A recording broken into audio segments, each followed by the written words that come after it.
மக்களே கனடா வாங்க வாக்கியம் போலாங்கிற சேனலில் எங்கே வந்திருக்கோம்னா, கனடாவில் சம்மர் ஸ்டார்ட் ஆகிட்டு எல்லா மரங்களும் இலைகள்லாம் உதிர்ந்து இப்போ திரும்பவும் அப்படியே துளிர் விட ஆரம்பிச்சிட்டு பாருங்கள்.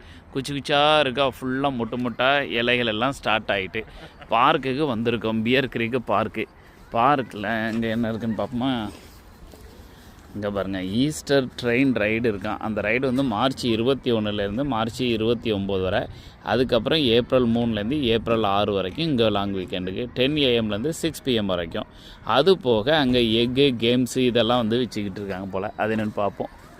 ஹண்ட் ஃபார் எக்ஸ் அண்ட் கேம்ஸ்னு போட்டிருக்கு. சரி, இப்போ பார்க்கில் கூட்டம் அலை மோத ஆரம்பித்து விட்டது. மரங்கள்லாம் எப்படி குச்சி குச்சியாக இருக்கா, இன்னும் ஒரு மாதம் அழுத்து தள்ளிடும். பிள்ளைங்கள்லாம் விளையாட வந்துட்டாங்க ஆல்ரெடி. இங்கே பாருங்கள், செரி பிளாசம் மரத்தில் இலையை பாருங்கள். இலை வந்து அப்படி பிங்க் கலரில் பூ மாதிரி பூத்துருக்கா, மரம் பூரம். அதான் இலை அப்படியே பச்சையாக மாறதுக்கு டைம் எடுக்கும். அப்படியே பூ மாதிரி பூத்து தள்ளிடும். அது என்ன அப்படின்னா, முதல்ல அதில் வந்து பூ தான், அதுக்கப்புறம் தான் அப்படியே இலைகள் வரும். இங்கே பாருங்கள், மரங்கள்லாம் எப்படி இருக்குது. இங்கே ஒரு குட்டி நாய்க்குட்டி, ஒரு பாட்டியம்மா அந்த நாய்க்குட்டியை வாக்கிங் கூட்டிகிட்டு போயிட்டு அவங்க ரிலாக்ஸ்டாக உட்காந்துருக்காங்களா. இதுதான் கனடாவோட வாழ்க்கை. பச்சை பசேர்னு இருந்ததுன்னா எல்லாம் ஹாப்பியாக இருப்பாங்க. கொஞ்சம் குளிரும் மழையுமா இருந்தால் யாரும் வெளியே வர மாட்டாங்க. மரம் பாருங்கள், பச்சை பசேர்னு ஆயிரும். இங்கே ஒரு ஓடை இருக்குது. அந்த ஓடை சின்ன ஓடை தான். அந்த சின்ன ஓடையிலே சால்மன் ஃபிஷ் வந்து குமிஞ்சு கிடக்கும்.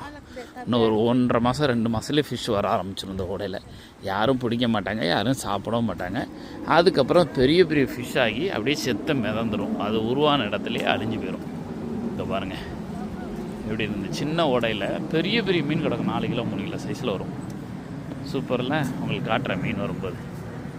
கனடா எப்படி இருக்குது பார்த்தீங்களா. ரொம்ப ஒரு பியூட்டிஃபுல்லான கண்ட்ரிங்க. ஒரு பொல்யூஷன் இருக்காது. நல்ல லைஃப்பை என்ஜாய் பண்ணலாம். எங்கே உட்காந்தாலும் உங்களுக்கு நீட்டாக நேரம் போகும். இதெல்லாம் பூத்து தள்ளிடும் பூக்கள். இந்த மரங்கள் ஒவ்வொன்றும் கிட்டத்தட்ட 50 வருஷம் 100 வருஷம் பழமையான மரங்கள்.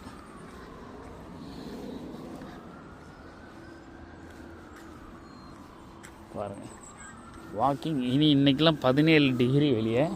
அதனால் வாக்கிங் ஸ்டார்ட் பண்ணிடுவாங்க. ஜாக்கெட்லாம் போடாமல் அந்த தாத்தா நீட்டாக இன் பண்ணி நடந்துக்கிட்டு இருக்கார் பாருங்கள், ஒரு வெள்ளக்கார தாத்தா. அதெல்லாம் சூப்பரான ஊருங்க. பூக்கள் பாருங்கள், பூக்க ஆரம்பிச்சிட்டு பாருங்கள் எப்படி இருக்குது. சூப்பராக இருக்கா. நம்ம ஊரில் காகித பூ, இந்த பேப்பர் பூவும்ல, அது மாதிரி பூக்க ஆரம்பிச்சிட்டுங்க மார்ச்சில். சூப்பர் மக்களே, வாங்க வாங்க, பாய்.